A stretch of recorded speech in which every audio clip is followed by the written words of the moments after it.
వివాహాలు, మూడేసి వివాహాలు, నాలుగేసి వివాహాలు ఈ మధ్యకాలంలో కామన్ అయిపోయింది. రెండేసి పెళ్ళిళ్ళు అట్లా. అసలు ఇవన్నీ ఎందువల్ల జరుగుతున్నాయి కారణం అంటే మనకి గ్రహాలు ఇబ్బందులు.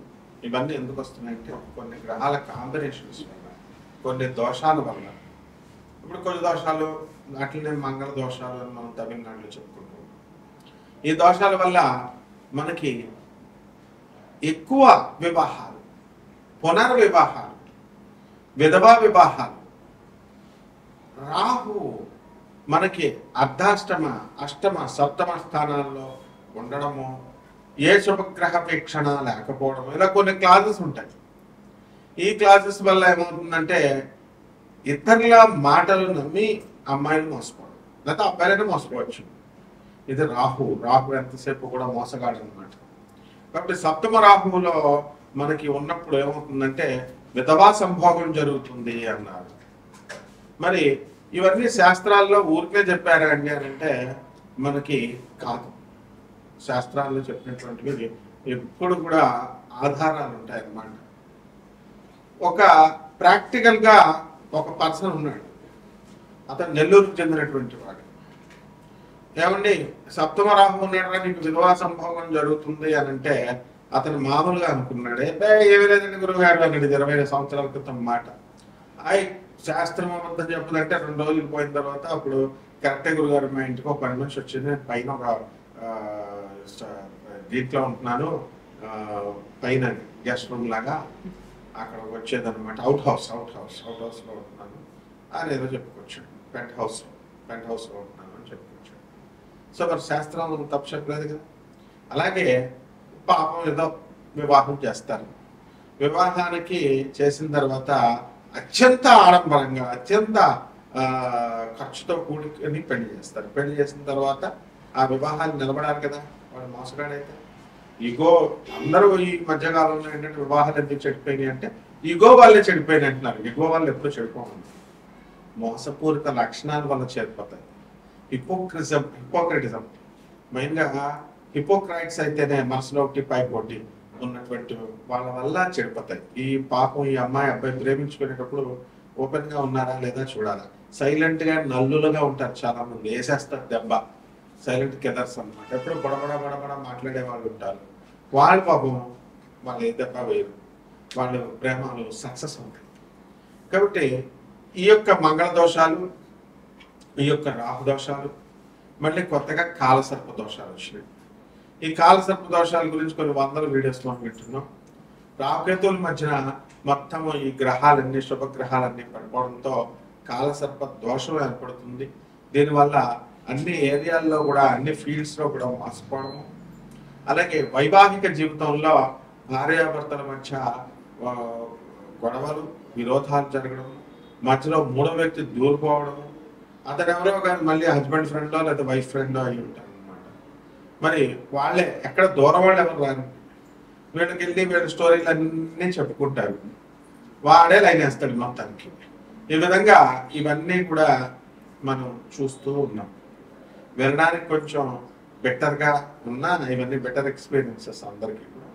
మన పునర్వివాహాలు, చాలా మందికి పాపం మరణాలు సంభవించినప్పుడు ఈ మరణాల వల్ల మరి నువ్వు విధవైపోయావు కాబట్టి నువ్వు ఉండిపోవాలా, మరి మ్యారేజ్ చేసుకోకూడదు అని ఇదివరకు ఉండేవి ఆంక్షలు. అవన్నీ కూడా ఇప్పుడు మారిపోయింది. చాలా మంది మంచి అత్తగారులు, మాంగారులు కూడా ఉన్నారు. తమ కొడుకు చచ్చిపోతే మా కోడల్ని కూతురుగా చూసుకొని మళ్ళీ వివాహం అనేటటువంటి దాన్ని మళ్ళీ వాళ్ళు చేస్తున్నారు. ఈ విధంగా మొదటిసారి భర్త చనిపోయాడండి, లేదా భార్య చనిపోయింది, రెండో పెళ్లి చేస్తారు.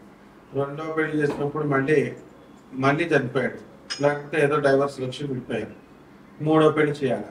మూడో పెళ్లి డైరెక్ట్ చేయరండి, అరచెట్ని చేసి అరచెట్ని కొట్టేసి ఆ తర్వాత ఆ వివాహాన్ని చేస్తారు. ఇలా పునర్వివాహాలు ఇవన్నీ కూడా మనం ఈ దోషాల వల్ల జరుగుతూ ఉంటాయి. ఏమండి మరి వీటికి ఏంటంటే అంటే సర్పదోష నివారణ కోసం సర్ప ప్రతిష్టలు చేయిస్తూ ఉంటారు. మరి బ్యాంకులో పనిచేసేటటువంటి ఒక అమ్మాయి నా శిష్యురాలు ఉండేది. ఏమంటే నాకు ఉన్నటువంటి దోషాలకి పంతులు గారిని అడిగాను, పూర్వకాలంలో ఆవిడని అడిగాను, అందరూ కూడా సర్పదోషాలు ఉన్నాయన్నారు. ఆ సర్పదోషాలు మేము చేయించుకున్నాం. సర్పదోషాలు చేయించుకుంటే మనకి ఏమైందండి? సర్పదోషాలకి నాకేం పని అవ్వలేదు, 3.5 లక్షల అప్పై ఉందండి. ఇలా ఈ సర్పదోషాలు, ఈ సుబ్రహ్మణ్యేశ్వర స్వామి వారి యొక్క ఆరాధనలు, అర్చనలు, వీటిలన్నింటి వల్ల మనకి ఈ యొక్క పునర్వివాహాలు అనేటటువంటిది, మారు వివాహాలు, ఎక్కువ వివాహాలు, ఇలాంటివన్నీ కూడా కొంతవరకు కంట్రోల్ అవుతాయి. అంటే వీటిలన్నింటికి కారణం సుబ్రహ్మణ్యేశ్వర స్వామి వారు. కాబట్టి మనము ఈ యొక్క వైవాహిక జీవితాల్లో వచ్చేటటువంటి సమస్యల్ని మనం ఈ గోచార రీత్యా వచ్చేటటువంటివన్నీ కూడా మనం చెప్పుకుంటున్నాం. ఇవి కామన్ ప్లాట్ఫామ్ మీద జరిగేటటువంటివి. మరి ఇవి అలా కాకుండా వ్యక్తిగత జాతకాలను అనుసరించి మనము మీ పర్సనల్ డేట్ ఆఫ్ బర్త్ని, ప్లేస్ ఆఫ్ బర్త్ని, టైమ్ ఆఫ్ బర్త్ని మనకి ఇచ్చినప్పుడు మనం ఆ వ్యక్తిగత జాతకాలను మనం పరిశీలించి మనము ఇవన్నీ కూడా నాన్ కమర్షియల్ బేసిస్తో మనము జాతకాలు చెప్పడం అనేటటువంటిది జరుగుతుంది. కాబట్టి మనందరము ఏం చేయాలండి అని అంటే, మనము ఈ ఎవరికైతే ఈ యొక్క సందేహాలు ఉన్నాయి, వ్యక్తిగత జాతకాలు బాగు చేసుకోవడం కోసం, అటువంటి వాళ్ళు మరి మన ఫోన్ నెంబర్కి, మన అమెరికా నెంబర్కి కాల్ చేయండి, లేకపోతే నా ఇండియా నెంబర్కి నాకు కాల్ చేయండి, లేదా వాట్సాప్లు చేయండి. నాన్ కమర్షియల్ బేసిస్తో మేము చెప్పడం జరుగుతుంది. అంతేకాని ఊరికనే ఫోన్లు చేసినా కూడా వేస్ట్. వాట్సాప్లో పెడితే గొడవ ఉండదు. ఆ తర్వాత మేము ఫాలోఅప్ చేస్తాం. వరల్డ్ నెంబర్ 1 ఆస్ట్రాలజర్ కావడం వల్ల మనం లిమిటెడ్ చేస్తూ అందరూ కూడా మన ఫోన్ నెంబర్ని వాళ్ళ జ్యోతిషంకి సెంటర్లకి లింక్ చేసుకోవడాలు, మన పేరు కొడితే వేరే వాళ్ళ ఫోన్ నెంబర్లో వాళ్ళు పెట్టేసుకుంటున్నారు అనమాట. ఇలా వాళ్ళు వేరే జ్యోతిషం సెంటర్లో వచ్చేలాగా పెట్టుకోవడం ఇలాంటివి ఏవో చేస్తున్నారు. కాబట్టి ఇది కార్పొరేట్ ఆఫీస్ మనది యుఎస్ఏ. నాసా టెక్నాలజీని ఉపయోగించి, మోడర్న్ సైన్స్ని ఉపయోగించి, నాసా రిపోర్ట్స్తో మనం పరిశీలించి, అలాగే జిపిఎస్ ట్రాకింగ్ సిస్టమ్ను ఉపయోగించి, అలాగే లైఫ్ లైన్ టైం ఫ్యాక్టర్ని ఉపయోగించి మనం మోడర్న్ సైన్స్ని, అత్యాధునికమైనటువంటి మోడర్న్ సైన్స్ని మనం అతి ప్రాచీనమైనటువంటి ఈ యొక్క ఋషులు ఇచ్చినటువంటి జ్యోతిష శాస్త్రానికి మిళితం చేస్తూ జ్యోతిష విశ్లేషణ అనేటటువంటిది చేయడం జరుగుతుంది. కాబట్టి వీటిల్లో మనం నెంబర్స్ ఎందుకు డిస్ప్లే చేస్తామంటే, ఇవన్నీ కూడా నెంబర్స్ ఎవరైనా జీవితాలు పాడైపోతే వాళ్ళ జీవితాలు వాళ్ళు బాగు చేసుకోవడం కోసం మనకి కాల్ చేయమని, అపాయింట్మెంట్ తీసుకోమని, అది కూడా నాన్ కమర్షియల్ బేసిస్తో మనం చెప్తున్నాం. కాబట్టి అంతేకాని చాలామంది మనకే సలహాలు ఇవ్వాలని చెప్పి ఎవరు కూడా ఫోన్లో మనము అన్నెసరిగా టైం వేస్ట్ నాకు చేయకూడదు. ఎవడైనా సరే రాత్రి 10:53 దాటిన తర్వాత చేసి నాకు లెక్చర్లు ఇస్తున్నాడు. తోలు తీసేస్తాను, యూజ్లెస్ ఫెలో.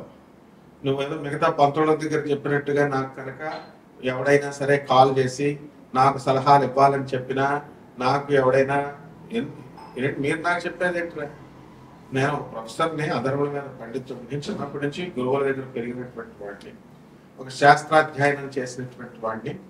శాస్త్రాలు మా గురువులు వీడియో రిలీజ్ చేస్తే మా గురువులు ఏమనుకుంటారని భయపడుతున్నాను కాబట్టి లేకపోతే తాట తీస్తా. Out are you bloody phones, phone చేసి మాకు చెప్తారు మీరు కథలు. మళ్ళీ పంతులందరినీ బెదిరిస్తారు తాగుతూ, రాత్రి 10:53 కాల్ చేస్తూ. I will put you under bars, direct చెప్తున్నాను నేను. ఎవరైనా సరే పిచ్చి వేషాలు వేస్తే, పిచ్చి కామెంట్స్ చేసినా I will take the very severe action. మీరు ఎవరో పాపం జీవితాలు చితికిపోయిన వాళ్ళు ఉంటారు, వాళ్ళ కోసం నాన్ కమర్షియల్ బేసిస్తో మనం చేస్తున్నాం. మీ తల్లిదండ్రులకు మీరు తిండి పెట్టరు, సమాజానికి పనికి రారు, పేదవాళ్ళకి సేవ చేయరు, అనాథ పిల్లలకి డబ్బులు ఇవ్వరు, తర్వాత సన్యాసులకి రూపాయి ఇవ్వరు. ఎందుకురా మీ బతుకులు? సొల్లు కబుర్లు చెప్తూ తాగుతూ నాకు కాల్ చేస్తారా మీరు? How dare you bloody fellows.